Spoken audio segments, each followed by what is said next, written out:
Hello and welcome to our today's session of Client Side Scripting Language CSS. तर मागच्या session मध्ये आपण practical perform केलेलं होतं.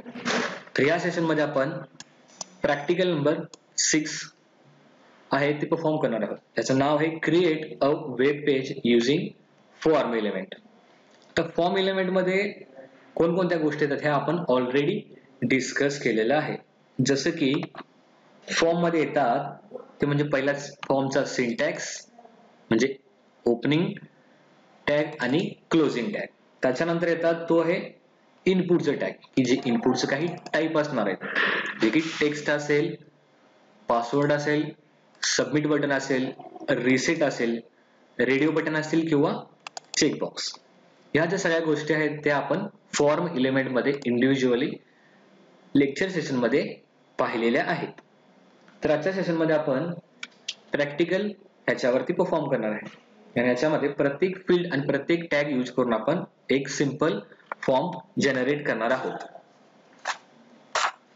तर सुरुवातीला आपण काय घेतलंय, टायटल घेतलेलं आहे, म्हणजे एक हेडर टॅग घेतलेला आहे की H6 मध्ये आपण त्याचं हेडिंग लिहिलेलं आहे. त्याच्यामध्ये आपण लिहिलेलं आहे फॉर्म एलिमेंट, जे की आपलं हे प्रॅक्टिकलचं नेम आहे. त्याच्यानंतर आपण काय घेतला, फॉर्म घेतला, एक फॉर्म घेतला. त्याच्यामध्ये आपण ऍक्शन अजून सध्या तरी काही दिलेली नाहीये, बिकॉज आपण फक्त स्टडी पर्पज साठी घेतलेला आहे. त्यानंतर मी घेणार काय, युजर नेम घेणार की युजर कडून त्याचं युजर नेम मी ह्याच्यामध्ये माझ्या इनपुट टेक्स्ट मध्ये मला ते घ्यायचं असणार. मग काय घेणार, मी त्याचा युजरचा टाईप करण्यासाठी मी त्याचा टाईप घेणार टेक्स्ट आणि त्याच्यामध्ये त्याला मी नेम देणार युजर आयडी. मी दिला ब्रेक. त्याच्यानंतर घेतला पासवर्ड, त्याच्यानंतर इनपुट टाईप घेतला पासवर्ड, जो की त्याला नेम दिला PSW. हे नेम आपण आपल्यासाठी घेतो आणि त्याच्यानंतर येतो सबमिट. जो काही सबमिट बटन असेल त्याच्यासाठी आपण त्याची व्हॅल्यू बटन वरती घेतली सबमिट. त्यानंतर एक घेतला रिसेटचा बटन आणि त्याच्यानंतर आपण फॉर्म भरण्यासाठी त्याला काही रेडिओ बटन्स दिलेले आहेत. रेडिओ बटन जसे की जेंडर असेल, त्यानंतर मेल असेल किंवा ते फिमेल असेल किंवा जेंडर ऑदर असेल. त्याच्यानंतर एक सिंपल घेतलेला आहे की त्याला चेकबॉक्स, की तुमच्याकडे कोणतं व्हेइकल आहे, तुमच्याकडे बाईक आहे किंवा तुमच्याकडे कार आहे. तर ह्या सगळ्या सिंपल गोष्टी आहेत आणि ह्या सिंपल सिंटॅक्स आहेत जो की आपण ऑलरेडी यूज केलेला आहे. तर याला करूया आपण सेव्ह आणि आपण ह्याचं एक्झिक्युशन बघूया. तर इथं आला आपला टायटल, जो की आपण H6 मध्ये लिहिलेला आहे फॉर्म एलिमेंट्स. मी घेतला युजर नेम, ह्याला आपण काय म्हणतो text box. Same user password, जो की युजर पासवर्ड इनपुट करणार.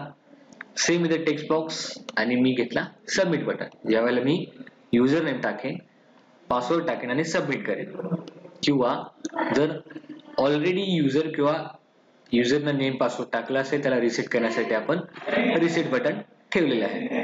आणि त्याच्या खालोखाल आपण काय घेतला की एकतर तो मेल असेल, फिमेल असेल किंवा तो अदर कॅटेगरीचा असेल. तर ह्याला आपण काय म्हणतो रेडिओ बटन.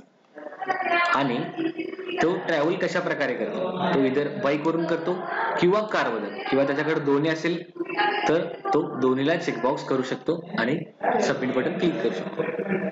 तर हा सगळ्यात बेसिक सिंपल आपल्याकडे HTML चा फॉर्म आहे विथ द हेल्प ऑफ आपण जावास्क्रिप्ट घेतलेला आहे स्क्रिप्टचा यूज करून. तर ह्या प्रॅक्टिकल मध्ये इतकंच होतं आणि याच्यावरती आपण प्रॅक्टिकल परफॉर्म केलेलं आहे. याच्यात आपल्याला काय करता येतात अजून ऍडिशन्स, की त्याला आपण इनपुटच्या टाईपला कलर देऊ शकतो, त्यात आपण डेट घेऊ शकतो, प्लस त्याचं ईमेल, परत काही फाईल अटॅच करायचं असेल तर त्याच्या फाईल अटॅच करू शकतो. काही गोष्टी आपण हिडन घेऊ शकतो की जेणेकरून आपण पाहिलेलं आहे की एखाद्या टेक्स्ट बॉक्स मध्ये जसं की काही गोष्टी हाईड करायच्या असतात किंवा त्याचं बॅकग्राऊंड आपल्याला सिल्वर करायचं असेल. तर ह्या ऑलरेडी आपण डिस्कस केलेल्या गोष्टी आहेत आणि ह्या प्रॅक्टिकल मध्ये आपण इतक्याच गोष्टी परफॉर्म करणार आहोत. नेक्स्ट सेशन मध्ये आपण नेक्स्ट प्रॅक्टिकल कंडक्ट करणार आहोत. थँक्यू.